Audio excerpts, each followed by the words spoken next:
ఎర్రగుంటపాలెంలోని Aashirvaad micro finance limited కార్యాలయంపై పోలీసులు దాడులు నిర్వహించారు.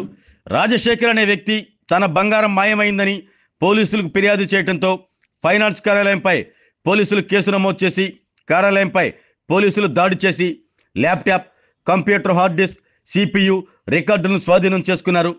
ప్రకాశం జిల్లా ఎర్రగుంటపాలెంలో ఆశీర్వాద్ ఫైనాన్స్లో బంగారం గోల్మాల్ జరిగింది. నేరపూరిత కుట్రతో విలువైన పత్రాలను ఫోర్జరీ చేసి బంగారాన్ని మాయం చేయడంతో బాధితులు లాబోదీబో అంటున్నారు.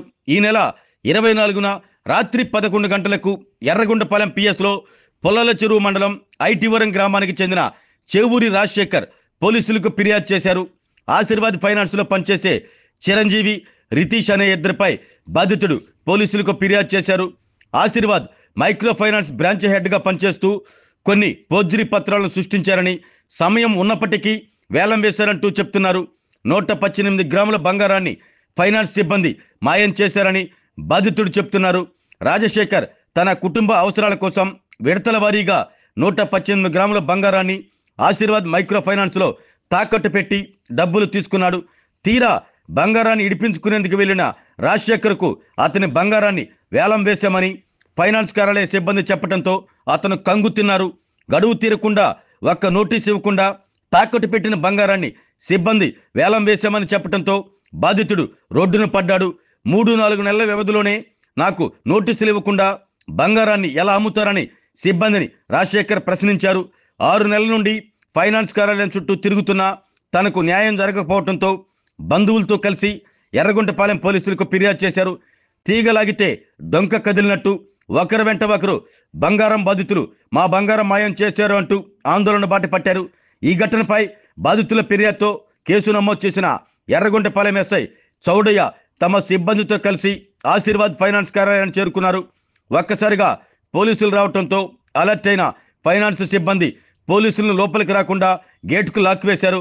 ఫైనాన్స్ సిబ్బంది గేటు వేయడంతో ఎర్రగుంటపాలెం ఎస్ఐ చౌడయ్య మర్యాదగా గేటు తీయండి, మీ ఆశీర్వాద్ ఫైనాన్స్పై ఎఫ్ఐఆర్ నమోదైందని అన్నారు. మాకు సహకరించుకుంటే మీ మీద కూడా కేసు నమోదు చేస్తామని చెప్పడంతో ఆశీర్వాద్ ఫైనాన్స్ సిబ్బంది గేట్ ఓపెన్ చేసి లోపలికి రానిచ్చారు.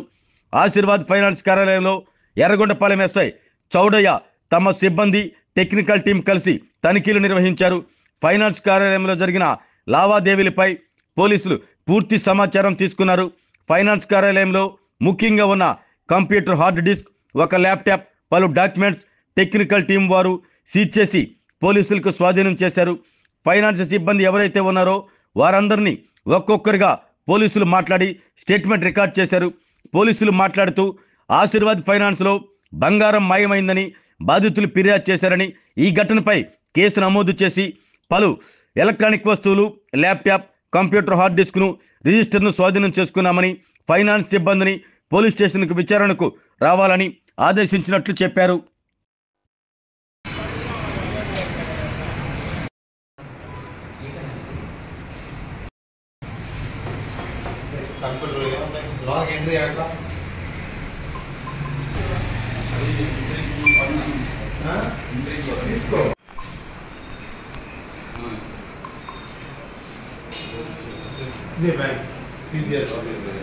అదే బాబు తొందరగా చెప్తాను. లాకర్ అది ఎంతమంది తీసుకుంటారు, ఏమి కథ అసలు ఏమని కాదు. అవసరానికి ఇచ్చినారని మీ దగ్గర పెట్టినందుకు మీరు రకంగా అమ్ముకుంటే 1 రూపాయలే 2 రూపాయలే. నిన్న వచ్చేద్దాం మాట్లాడుతుంది తెలియదు అన్నాడు. అన్ని బయటికి తీసినాడు. అన్ని చేసినప్పుడు కట్టేది తెలియదా? నీకు తెలియకుండా లేదు, మొత్తం అమ్ముకున్నావు నువ్వే.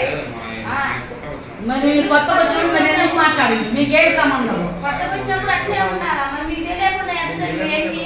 అన్ని టాలెంట్ ఒకదానికి ఒకటి తెచ్చి చూపించింది. ఆ సాగు రాకపోతే వచ్చినప్పుడు కాపీ కొట్టి మీరు మీరు అట్లా చేసిండు కాబట్టి అసలు పిలవండి. అసలు వాడికి పక్కలు కూడా బాగా అట్టని మీకు సంబంధం లేదు కదా, మీరు బయటకు రండి.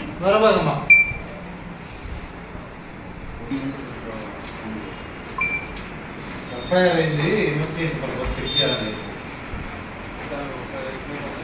ఎవరు మాట్లాడేది? మనీషా?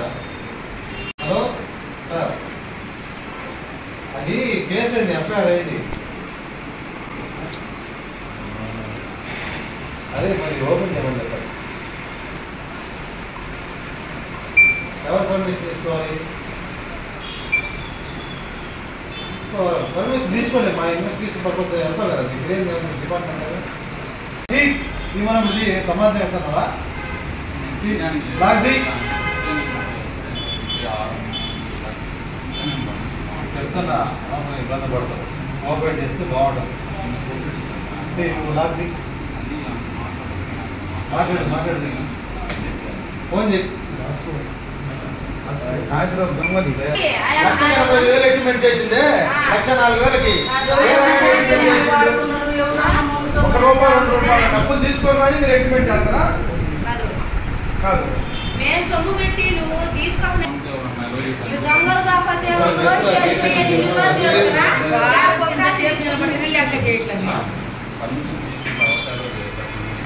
కేసు పడతారు.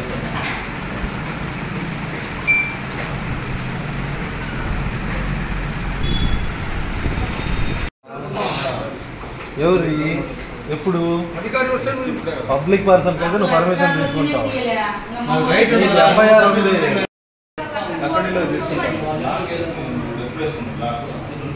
చెప్తా మాట్లాడుతున్నా ఏం కాదు.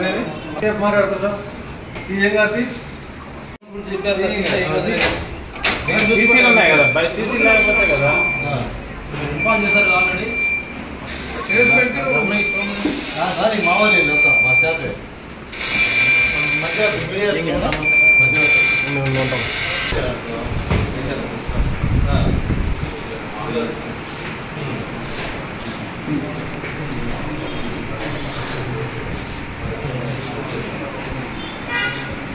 కంప్యూటర్ ఇదేనా వాడేది? స్టోరేజ్ అంతా డేటా ఇదిలో ఉందా? ఇక్కడ కదా ఉండేది, ఇందులో ఇక్కడ ఆన్లైన్ ఇదంతా ఆన్లైన్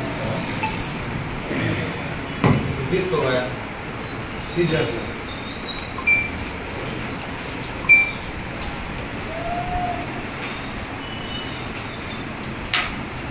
హలో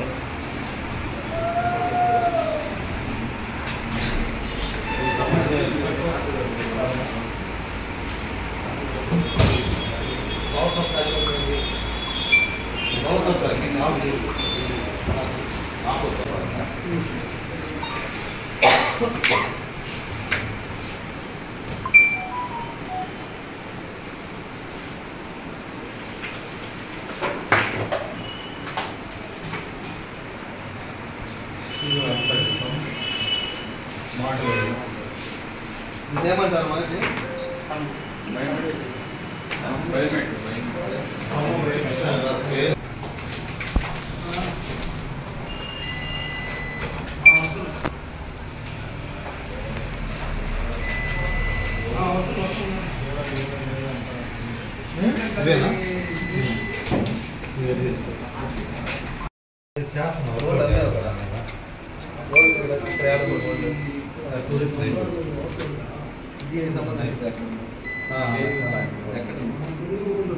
షేర్ఫుల్లో ఉంటుందన్నా.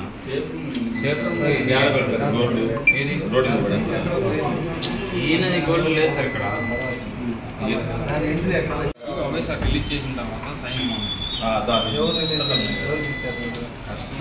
కస్టమర్ సైన్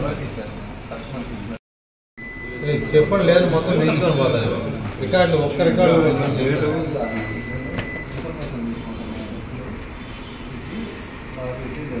రికార్డ్ మొత్తం ఇవ్వండి.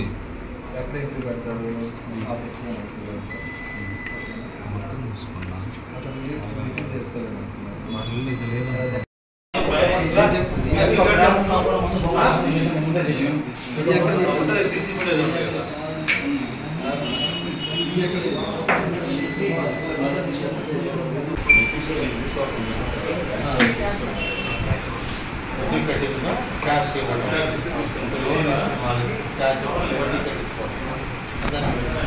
ఎక్కడ ఎదురు చేస్తుంది ఈ ల్యాప్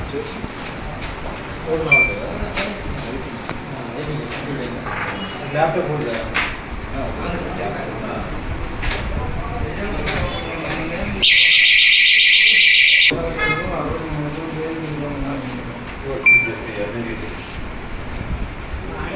అందరూ ఇక్కడ పనిచేసే అందరూ వచ్చుకోండి. వర్కర్స్ అంతా జాబ్ చేసే వాళ్ళు అందరూ రాసుకో, ఎవరెవరు ఏం పని చేస్తారు, ఎక్కడ పని చేస్తారు, వాళ్ళ జాబ్ ఏంటంటే రాసుకో.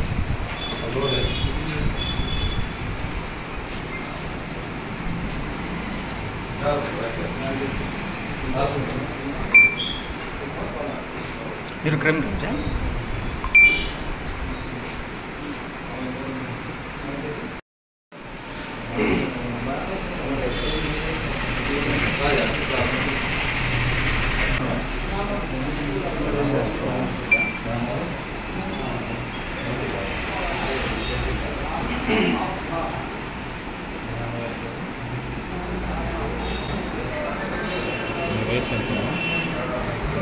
స్ట్రాంగ్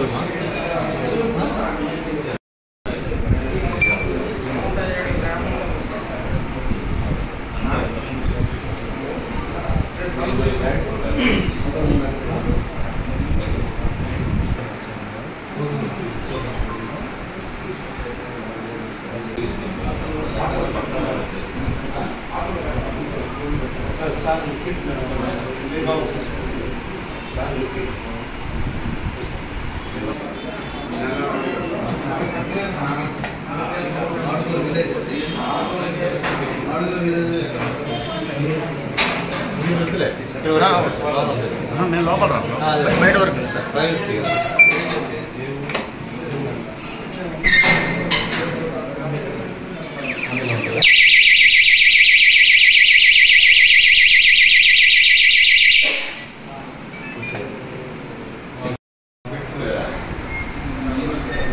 పెట్టారా? ఆరోగ్యమే మహాభాగ్యం అంటారు, కానీ ఆరోగ్యాన్ని నమ్మకంగా కాపాడే స్థానం ఎక్కడ? ఇది ఒంగోలులో మీకు దగ్గరగా మన Venkataramana nursing home private limited. Caring your life 54 ఏళ్ల విశ్వాసంతో ఇది ఒక హాస్పిటల్ కాదు, ఇది ఒక విశ్వాసం. 3 తరాలుగా వేలాది కుటుంబాలను ఆరోగ్యంగా నిలిపిన ఆదరణ. మా నిపుణుల వైద్య బృందం మా దగ్గర అనుభవం కలిగిన బృందంలో అందించే సేవలు neuro surgery, general medicine, diabetes, pulmonologist, general surgery, ophthalmology, urology, orthopaedic, ENT, paediatrics, dental surgery, anaesthesiology, gynaecology, cardiology, emergency మరియు క్రిటికల్ కేర్. ఒంగోలులో ఆరోగ్యానికి ఒక కొత్త శకం ప్రారంభమవుతుంది. వెంకటరమణ ఐ హాస్పిటల్ ప్రారంభించబడింది. కంటి ఆరోగ్యానికి ప్రత్యేక పరిష్కారంగా ప్రభుత్వ ఉద్యోగులు, రిటైర్డ్ ఉద్యోగులు మరియు వారి కుటుంబ సభ్యుల కోసం ఈహెచ్ఎస్ ద్వారా వైద్యం, క్యాష్లెస్ సేవలు, మెడియాసిస్, స్టార్, జీహెచ్పీఎల్, ఆదిత్య బిర్లా, బజాజ్ అలియన్స్ మరియు ఇతర ప్రముఖ హెల్త్ స్కీమ్లు అందుబాటులో ఉన్నాయి. ఆరోగ్యశ్రీ, డాక్టర్ ఎన్టీఆర్ వైద్య సేవా నిధి అందుబాటులో ఉన్నాయి. చిరునామా ఆర్టీసీ బస్టాండ్ ఎదురుగా, Kurnool road, Ongole. Phone number 08592282623, cell number 9100679099, eye hospital number 9866484770, website www.venkatramanarsinghome.com, Facebook www.facebook.com/pkrnh. Venkataramana nursing home, 3 తరాల విశ్వాసం, నూతనతతో కూడిన సేవ. మేము కేవలం చికిత్స చేయము, మేము శ్రద్ధ వహిస్తాం, పరిరక్షిస్తాం. సేవ చేయడం మాకు ధ్యేయం.